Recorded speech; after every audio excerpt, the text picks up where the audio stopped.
Grabe yung kaba ko. Oh, Diyos mio. Hindi lang tayo makasigaw. Pero hindi magawa kasi nga nasa airport tayo.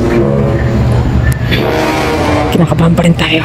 First time ko nga ulit mag-travel pa abroad. At grabe nga raw higpit sa immigration officers at madami na offload. Siya takot. Makalusot kaya ako. Good luck.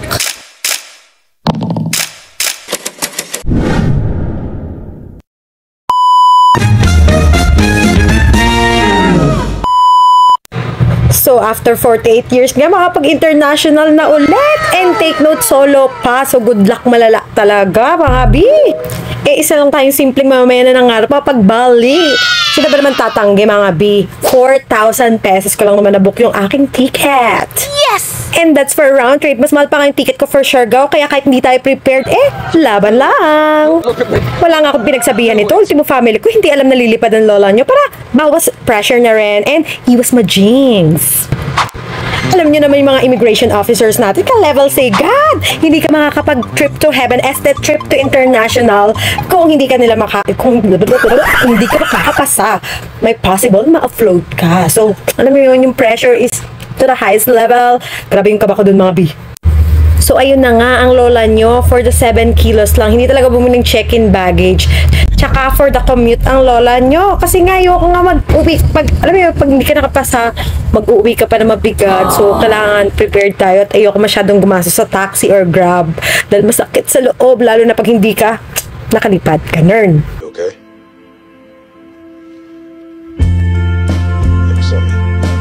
Tsaka yung laban ko nun is 30% out of 100. Ang lola nyo kasi unemployed. Shh, hindi kayong maingay. What? Simpleng tambay na gustong gumala. Kapal na mukha. Charot. So, ano i-expect mo, di ba? So, anyways, from Rizal ako galing. So for the north and east people to, so baba lang kayo ng Cubao. Pagdating ng Cubao is, meron na sakay ng bus doon na direct sa NAIA Terminal, which is for only 200 pesos. Kung ayaw nyo ng hassle. Pero ako kasi nag-van ako noon eh. So, ang lola nyo is bumaba ako malapit na mismo sa MRT. So, nag-MRT na lang ako. For 25 pesos going to Taft. Tapos pagbaba mo ng Taft, malapit sa may McDonald's. Ayun yung pinaka landmark doon.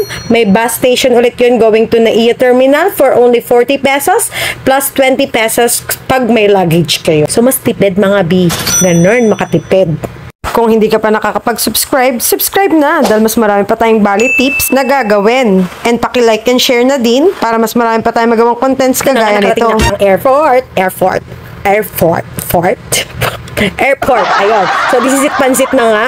Ang lola nyo, nag-online check-in na nga pala ako. And mag-e-travel din kayo. So, mag-register kayo sa e-travel. Ito yung site. Ayan, ito yung site. I-check out nyo. Huwag na kayo matanong, basta kailangan yan. Ganun. Then, magbabayad tayo ng travel tax, which is 1,620 pesos. You can pay it online. Pero ako, nag-pay ako mismo sa airport na. Kasi hindi pa nga ako sigurado kung tutuloy ako or hindi. Ganun.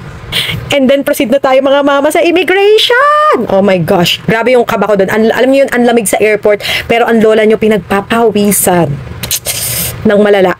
Grabe yung kaba ko doon. To the highest level. Mga 20 to 30 minutes yata ako pumila noon. Tapos, nung pagdating ko, is yung expectation mo na grumpy halos mga nandun or puro thunders na masusungit. Pero hindi naman. In fairness, puro bata yung mga nakita ko doon sa line nung time namin. Tapos lahat naman sila nag-i-smile. Lahat parang cool na cool lang, ganun. Kaya mas lalo ko nahirapan mag-isip kung saan ako pipila. Kasi nga, parang ang mabait nila. Ganon. Ano ba? Parang hindi ko tayo in-expect. Ganon. Ako na, this is it, pansit na. So napunta ako kay ate girl na sa immigration officer. So syempre for the greet and smile ang lola mo. And kailangan feeling confident ka kahit hindi ka confident. Huwag mo ipahalata na kinakabahan ka ng bonggang-bongga. So, eto na, ang mga tanong ng mga immigration officer. So, unang tanong, saan ka pupunta? Kailan ang balik mo? At anong gagawin mo doon? So, titingnan nila yung mga bookings mo, yung flight bookings mo, pati yung hotel reservations mo. Dapat confirm yun, and mas better kung ikaw yung mismo nagbayad. Lalo na kung solo traveler ka. Ganun! Ang lola nyo puro screenshot, pero nagpa-hard copy rin ako nun in case of emergency na hanapin. Pero okay lang naman daw, sabi ni ate girl. Tapos heto na, ano ang source of income mo? OMG, wala po talaga. Charot. Meron naman akong side hustle, syempre. So first, papakita mo yung proofs doon. Kailangan meron kang videos or pics or kung sa online yon, dapat meron kang website or Facebook or any social meds na nagpapatunay nung iyong side hustle. And dapat prepared ka rin kung sakaling hanapin yung mga permits or mga paperworks ng regarding sa iyong side hustle. Tapos take note, lagi nyo nakatingin dun sa eyes no immigration officer para nababasa nyo kung medyo nagda-doubt siya or medyo, alam mo yun, nagka-question siya sa mga sinasabi mo. So sa akin, medyo feeling ko nagda-doubt siya sa akin or ano. So ako na yung nag-feeding mga questions sa kanya.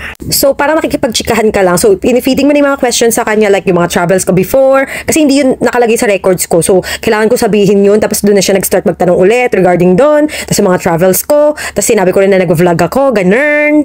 Tapos tinanong niya regarding sa booking ko kung ako ba yung nagbayad. Sabi ko, yes, it is. Lagi dapat prepared yung online banking nyo. I-check nila yon. So, kailangan na kaya may maon, Bobby. Para talaga makatotohanan na kaya mong gampanan na makapag-travel doon. Ganon. Tapos sinabi ko rin na yung iba is binayaran ko through cards. Inas niya na naman ulit sa akin na pwede ba makita yung mga cards mo. Bagyan mo ng baraha. Charot. Tapos ayun na, tuloy-tuloy ng chismisa naman. Pero yung mga tinanong sa akin is para yun sa mga self-employed like me. Pero sa mga employed naman is i-ready niyo yung mga COE nyo and regarding sa mga trabaho nyo or ID, yun mga kailangan doon. Or kung invite naman kayo. So, ibang ano naman yun, scenario. Tapos sa sobrang saya nga ng chismisa namin, nakapunta na kami sa sansang lugar ng travels, pati yung kabilang officer nakikipag-chismisa na sa amin. So, ayun na, in fairness, medyo naging smooth, pero kabado pa rin ako nun. Kasi nga, syempre, alam mo yun, baka mamaya biglang mabago yung ihip ng hangin. Pero nung nagsabi na siya sa akin ng, enjoy your travel, sabay, pak!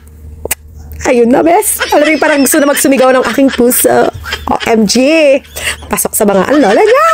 Ayun na, next one, inassist na nila ako kung saan ako pipila para pumasok. Gusto ko sumigaw nun. Alam mo yung kasi yung kaba ko pa rin kasi nun is gusto maghumiyaw. Pero nung dumating ako sa pila ng papasok is masyado serious yung mga tao. Parang nilulunok na lang nila lahat ng kaba nila. So, ganoon na din ginawa ko. Let's go. Oo nga pala, bago kayo mag-immigration, bumili na kayo ng food dumps kasi mahal na yung food sa loob. Kaya for the gutom na ko yun. Charot. Pero kumain ako dun. Wala akong choice. Pansit! Oh, Jiva, this is the moment that I've been waiting for. Hindi masyadong puno yung flight namin. And ayan na talaga, OMG, goodbye Philippines muna. Pero di pa nagtatapos dyan. Syempre may immigration din sa Bali. Doon talaga magkakaalaman kung hanggang airport ka lang or makakapasok ka. And ano-ano nga bang dapat gawin bago pumunta ng Bali? Ako nang nagsakripisyo para hindi na kayo makagaya sa mga kasyungahang ginawa ko doon. Syempre ganun ko kayo kalab. Sana naman ganun din kayo. Send Gcash na yan. Charat. Subscribe, like, and share lang. Masaya na ako. Pero iba pa rin may cash. Charat. Sana all. Kaya comment lang for part 2 para sa super duper tips natin in Bali. Thank you for watching!